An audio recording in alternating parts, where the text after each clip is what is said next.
just like he finds something so small and then he just ends up VOD reviewing it for like 4 hours. And yeah, he kind of just ended up giving me like 1,000 followers on Twitter. Yeah, I was gonna say that was huge for you. He had no idea what he did. Like Caffrey legitimately had Yeah, probably a very small hand getting you into Al. He doesn't even know it. That's wild. okay, well, I wouldn't say that, but I mean, he definitely. Well, I mean, it's like definitely not from skill alone. So I guess my initial thing was like even before I knew you, what got you started with Overwatch? Did you have any video game first-person shooter background before then? What kind of got you into the scene, even casually? Casually, it was more of just like I was really young and I was playing on like Xbox, and I had friends who wound up playing Overwatch, and I was like, oh, like I want to play, like I want to play with you guys. Huh. And so I just got it, just the sheer enjoyment of like my childhood friends Mhm. ended up playing it, and Cool. then I kept playing it, and they stopped. That was it. What kind of made you stick around? Uh, I don't know. I just enjoyed it, and I think like I don't know. I probably just had like an addiction. Let's be honest. Like, so yeah, That's unfortunate. yeah, Well, I I'm guess pretty we sure. got something Like, out of it, I guess. So, yeah. okay. And then at some point you ran into me. I don't even remember when we started. I remember I coached you on either, I think it was hitscan, I think. I know I coached you on Junkertown Widowmaker back in the day. And I was yelling at you for taking stupid duels. But I don't even know when that. And then we did the Black Forest 1v1. So I remember you were on Tracer and I was on Oh, that Zen. was easy. That was light work. I still have a couple of F9s that I may or may not have saved from that if I remember. But yeah, that was fun. But then obviously like I remember when you were low GM at the time and kind of getting through your way through up there. What kind of clicked for you to kind of become more competitive? Did you just play more and got better, or was there like a desire to be pro, or what? I think it was more of just like as a casual, I kind of had goals for myself. Like each season, I would want to get to like the next rank. So like this season, I would hit Diamond. Next season, I would Masters. Then it was GM, top 500. And then my goal after was to end top 500. Yeah. And then eventually, as you climb up and you get top 500, like you start making friends, and Right. those friends end up being on teams, and they're like, oh, I want to scrim, and then you start Right. scrimming, and Right. then Right. you kind of just get your way into it, Right, right. I remember. keep I think playing. I think they hit GM at like the same season, and look at me now. It's pathetic. Yeah. Okay, so climb your way up here. Oh, big question for you. I still remember this. The Kefri Hackuzate. Okay. Do you remember what that whole story was or how that ended? I never really figured out how that ended. I think it was it a Havana game? Yeah. I mean, I don't know. I think it was more of like like he kind of ended up coming to that conclusion like after a couple games of me just kind of just shitting on him. So he's Gotcha. like, he would DM me like on Discord, like, bro, if you're just cheating, like, just let me know. Like, I don't care. Like, bro, I'm not cheating. And then eventually one day I shit on him on like a Havana game, and he just like he finds something so small and then he just ends up VOD reviewing it for like 4 hours. And yeah, he kind of just ended up giving me like 1,000 followers on Twitter. Yeah, I was gonna say that was huge for you. He had no idea what he did. Like Caffrey legitimately had Yeah, probably a very small hand getting you into Al. He doesn't even know it. That's wild. okay, well, I wouldn't say that, but I mean, he Well, definitely I mean, it's like definitely a not from skill alone. So that's definitely like a Zerg V2. mm-hmm, mm-hmm. Oh shoot, I forgot about that name Zerg. Whoa, I remember that because that guy had that little YouTube career after that, right? I feel like he Yeah, did all and those he videos. got on Funi because of that. You got on what? He got on Funi, Fusion Oh, he University. did? How did I miss Uh, that? That's wild. Yeah, so that happened. All of a sudden, you became a really popular name, and I remember like people were like, I remember it showed up in my feed, and I was like, wait, Hydron? Wait, like that? Wait, I know who that is. Like, that was wild. Okay, so you had a pretty weird Wikipedia page because you've been on like all-star teams, but you started off super slow. I saw like late 2018. I don't know if this is like Wikipedia obviously isn't comprehensive, but in like late 2018, you competed in the Jane tourney with Speedily, Boostio, and Fix. I mean, those names are pretty famous. But then you kind of dropped off the face of the earth for like almost all of 2019, at least on terms of Wikipedia, until late in 2019 again with Wave Check and stuff. So, what was like your early I guess, baby Contenders trials experience like? What started that? What kind of got opened the door to that, I guess? I mean, I was kind of like, I don't know, 2018, 2019, I didn't really compete, just because of kind of like my family. I couldn't really compete, so I didn't really do much. I'd play like a random tourney here and then, 2020, I got recruited to like Sky Foxes. I tried out and I made it. And then eventually I got replaced by Speedily. You were Flex at the time? Yeah, I played Doom in like May. That's right. I remember that. Yeah. You were It's always like a weird though, Doom because meta. you did hit scan like even before it was cool for a Flex, because you got the hit scan coaching from me, but you also did all the Flex DPS stuff. And like I said, you were doing that before it was cool, because it's cool now. You know, every Flex has to play hit scan. I was like a Doom 1 trick. I was like a Doom Widow 2 trick. And then I was terrible, but you know, whatever. And then I ended up getting hit up to try out for like Triumph. And then I made tryouts, and then I got put onto that, and then I did my first season Contenders, like 4th place, I think, and then Yeah, you guys were good. Because that was stacked too. People forget how stacked 2020 NA Contenders was. Like there was like legitimately crazy competition at the time, and you guys were really, really, really good. What was that whole process? What was your time like with that team? Because I'm looking through the roster. It was like you had spent some time with Wave Check, like Icy Camera and all that stuff. But like with Triumph, it's got Awkward, Chow, Samito. Obviously, Fragon was coaching that team as well. So a lot of big names. What was your experience like? I mean, it was interesting. It was a good learning experience, because that was like my first real team that I like scrimmed with every day. And it was a lot of like different backgrounds. Like it was a mixed team, even though it wasn't like there's no A lot of big personalities. Yeah, a lot of people from different places. So it's interesting to work around that and like learning how a mixed team kind of works. But I would say Triumph was mostly just like a learning experience for me, because I literally had never played competitively or like semi-serious that team. And then after that, me and my friends were like, we should just get together. Like we're the best in like our roles, and then we should just like combine. And so yeah. Well, how did that start? Because obviously a lot of the other guys had known each other from like Second Win, and from other teams, but you were kind of not an outsider, but from an outsider's perspective, you were an outsider, because even with Triumph, there's nobody like had no previous team experience outside of Speedily from that one Jane tourney that I found anyway. I don't know how you knew Ultraviolet or OG or Kaluj. How did you beat these guys? Was it just ranked or what? Well, Speed I've known since like, I don't know, ever since I've been like top 100. We were like in the same friend group. And OG and Sam, they were like on a tier 3 team together with like Cowman and all that stuff. I remember Cowman, yep. And yeah, we were kind of like from each other a lot, and we ended up being friends and stuff like that. Makes sense. We were all kind of friends. Like we kind of knew each other. So tier 2 drama alert, kick-in time before the rebrand. Was that just a decision of like, why not? You know, because it was like one of the things that was like, I was sitting there thinking about it. I'm like, why has nobody done this before? Because I mean, it was pretty clear that you guys were, if not the best, close to the best in your roles on every single role. And I don't know why this had never happened in like any other region to my knowledge. So was it just like a why the heck not? Like who sparked that whole decision? Well, that was kind of like the byproduct of Speedily and like OG getting kicked from Team Doge. They were kind of teamless, and then we were like they were trying to go to like Karasuna with like Sam and like the European guys, and I think Evie was on like Malibu, and he's trying to get them to go there. And then we realized like, why don't we just like dip? Like it's the off season, like no one's on teams. We're kind of just like saying we're on a team, but no one's really on a team. And Kaluj and Reiner were like tired, or they weren't playing. So it was kind of just me and Sam and UV on teams. It was pretty easy for us to just leave and then make a team with them. Yeah. Okay. And obviously, how was your experience with that team? I assume it was pretty fun. Yeah, it was awesome. Doing it again.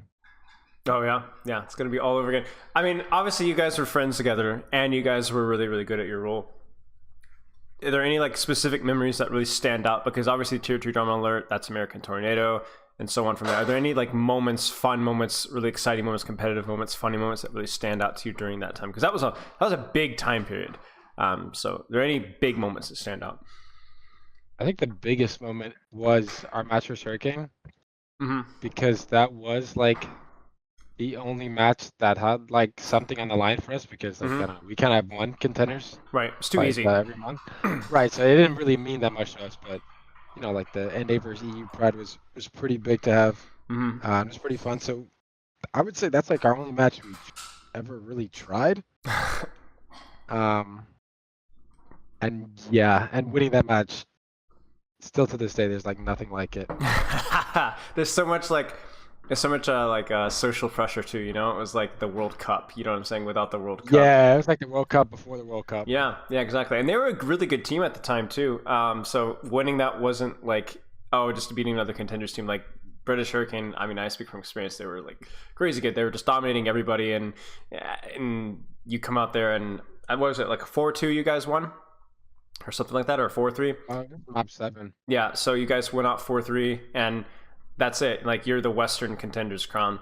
Now, there was a little bit of controversy about, not controversy, but there was a lot of discussion about American Tornado was scrimmaging OWL teams and kicking OWL teams' pants. Now, I remember there was a team called Third Impact, which I'm sure you remember, and Team Doge earlier in the 2020, who I know for a fact were destroying probably around a third to a half of the OWL teams that year. And so when I heard that about American Tornado, I was not surprised at all. But you have to tell me, what was the truth behind the rumors with you guys in scrimming OWL teams? I think the thing about us is the reason why people never believed us is because we said we'd never tried when we played against them. And so we were winning without trying. And I would say in like, it's like what, 2021, the only team that ever beat us in scrims or was like Glads. Yeah. And they were real good.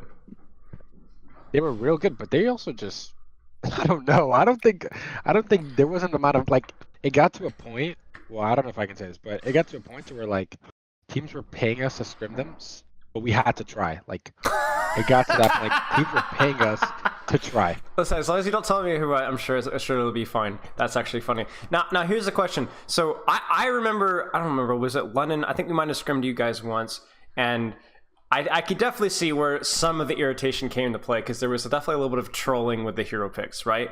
But I imagine there was also a lot of times where you guys were like legitimately just like playing relatively normal strats, just screwing around and having fun.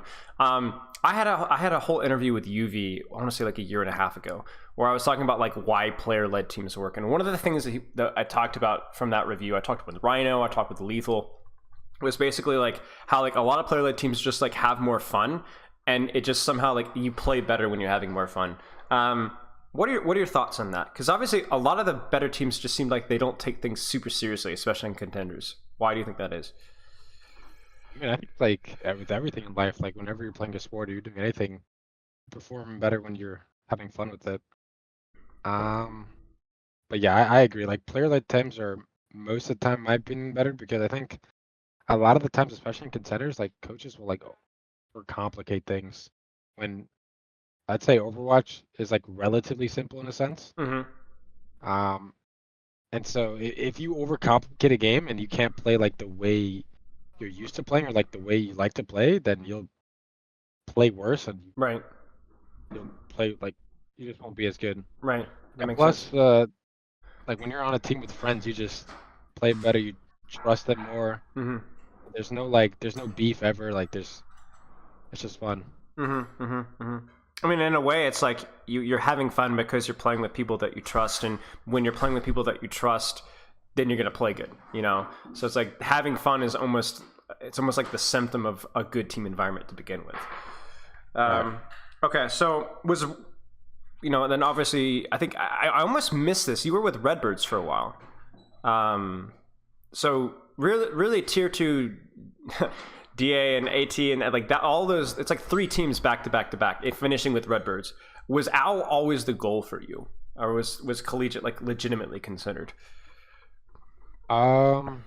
I'd say Al was the goal for me ever since like Triumph, probably. Um, Oh, we kind of just got recruited by Wheats to do a semester because why not? Because most of us weren't even 18. mm-hmm, So we got to do a semester, turn 18, and dip. mm-hmm, mm-hmm. Pretty much our plan. So take the bag and go home. Yeah, just kind of like min-max Yeah. we could do. Yeah, I mean, it keeps you warm too. It's nice to scrim some, I'm sure, as well. Okay, so that leads directly into Al. Now, you and I have spoken a lot about this behind the scenes, about your experiences with Mayhem, and obviously, I think anybody would be a fool to say that this last season wasn't a success. I mean, I'm especially salty after some of the London losses, in the reverse sweeps. Yeah, buddy. Yeah, and I think for even a period of time, at least in my opinion, you had a really good argument for being at least top 2 Sojourn in the league at several metas. I still have PTSD. I think Shaq still has PTSD from that one Icon Vault, where I think we beat you guys like 3-0 or whatever in the regular season, but it legitimately felt like the hardest 3-0 of our entire life because you were just like legitimately killing people off of cooldown. It was miserable. I was like, oh my gosh, the Sojourn hero is broken. So you did really well on L. Your team did really well on L, and you're still in L for the next season. So what was the scouting process like for the Mayhem? Let's just start with that. How did that start? Well, originally I think they wanted like as much of the AT core as possible, but I don't think the budget allowed them. Mm-hmm. And so we kind of just did our tryouts with the teams that were interested in us. Mm-hmm. And I don't know, like the way they put it to me is like they look for like mechanics, so I guess that's kind of how they based it off of. But these just like regular tryouts, do Okay. a couple blocks, and then one day I just got a random DM from Albert saying we're interested. Okay. And why did you go with them? Was it was an opportunity? The offer was reasonable, and roll with it, because Al? I mean, I had Majid and I had a pretty good offer. Mm-hmm. And compared to my other offers, I would say it was the best one for me. Mm-hmm. Like excluding just like competition and like Right. family lives there, like state taxes, Right. all that extra stuff. Of course. Played a big part. Of course. It's not the worst state to live in for sure. It's not bad. So you guys were very famous for the early scrim start. I remember the scrim code. So yeah, let's talk about that a little bit. In fact, I'll give you the floor on that one. yeah. So so our first scrim, I think we got signed in like November, October. Our first scrim was like in December, November. Then we took a break for holidays, and I wound up playing like 2 to 3 blocks up until like January to April, March. Mm-hmm. Then that was like, well, I'm talking about like in terms of like, actually no, I'm lying. It was like January, February. Yeah. And we scrimmed Korean server, so I would start my streams at 12 a.m. to like 4 or 6 a.m. and then we would have review. Like essentially, I would see my dad go to bed, and I would see him wake up to work, and I was still playing. That's wild. That's wild. I mean, definitely Gunba has a reputation for being the hard grinders, and in a way it seemed like it worked because you guys were definitely. I remember scrimmaging you guys. You guys were rough to beat. Like you guys were tough, and ultimately the code ended up being relatively pretty accurate. So, what were your thoughts on like the early start? Do you think that gave you guys a head start for the season, or was it pushing the bill a little too hard? Oh yeah, no, I don't think we lost a scrim for like the first month or two team started scrimming. That's wild. So we were definitely way ahead of the curve. I would definitely say it helped. Okay, so well, what is it? I said, and then teams started to catch up. Right, and that's always how it goes. But you guys did have the head start. Let's just start with this. How did you get along with the rest of the roster? Because obviously there was a lot of questions about the mixed roster. Animo's washed, Magic's unproven. someone's off rolling essentially at that point. And then obviously the whole Adam drama, and then I forget who, blanking on your other your flex here. Oh, Checkmate, right? So you have obviously a very, very mixed roster with a lot of people in weird situations. How was your time like working with the team? Was there anybody in particular that impressed you or you really enjoyed spending time with? I don't know. Like in the beginning, it was a lot of unknowns. Like I didn't know anybody but Majid. I don't know how people were, how Mm-hmm. good they were really. Mm-hmm. It's a lot of unknowns, but at the end of the day, we kind of ended up being like family. Like Mm-hmm. everyone got along all the time. No one ever blamed each other. No one got tilted. No one would boom. So I think we got really lucky, the group of guys That's from awesome. last year. That's awesome. I mean, you could even see it in the player cams. I think during a lot of like the games, it seemed like everybody was like, legitimately very excited, and I think that's probably had a large part of the reason for your success. So you were in a difficult position. I think you guys signed Eggsy at some point. I don't remember at what point during the season, and I think you were relegated off of really your main role for the rest of the season. Now, obviously, this is a little bit of an unfair question. Like, these are the decisions that management and staff have to make based off of the meta. But do you have any insight as to what your role was at the team, kind of competing for that hit scan spot? And when you were playing, what was the logic? When you were not playing, what was the logic behind that? I honestly don't know. I only know the logic of behind when Sojourn um ended up being meta like the thirds or the Mm-hmm. first second stage. Mm-hmm. Um and that was about it because I had like I played way more Sojourn than he did. Yep. That's why. But I'll be honest, the logic of when me and him would play, or like when he would play, when I would play, I have no idea the reasoning behind it. Okay. And we've spoken a little bit about your relationship with, not the smoothest transition ever, but we've spoken about your relationship during the staff as a whole. You were able to bond with the team, and obviously you guys achieved a lot of success through that. But you said you had a tumultuous relationship with some of the staff at best. Do you want to elaborate on that one as respectfully as you can? I mean, I don't know. Like, it was whatever. There was a lot of lack of communication, I would say, or like a lot of surprises that kind of caught not even me, just all of us off guard. A lot of behind the scenes action, like like Mira getting kicked, Adam getting kicked, signing RuPaul. Like I would say like I don't know. Most of it was relatively like I don't know, just unknown. Like no one had any idea any of that was gonna happen. I had no idea Eggsy was getting signed. Um, so yeah, this was just a lot of unknowns, I'd say. Okay, okay. And it's tough. I watched your discussion with Yiska with the other players about how like sometimes the coaches and I felt like when you were discussing that, you're definitely were speaking that from a position of experience of being left in the dark, and that's probably left you a little bit burned.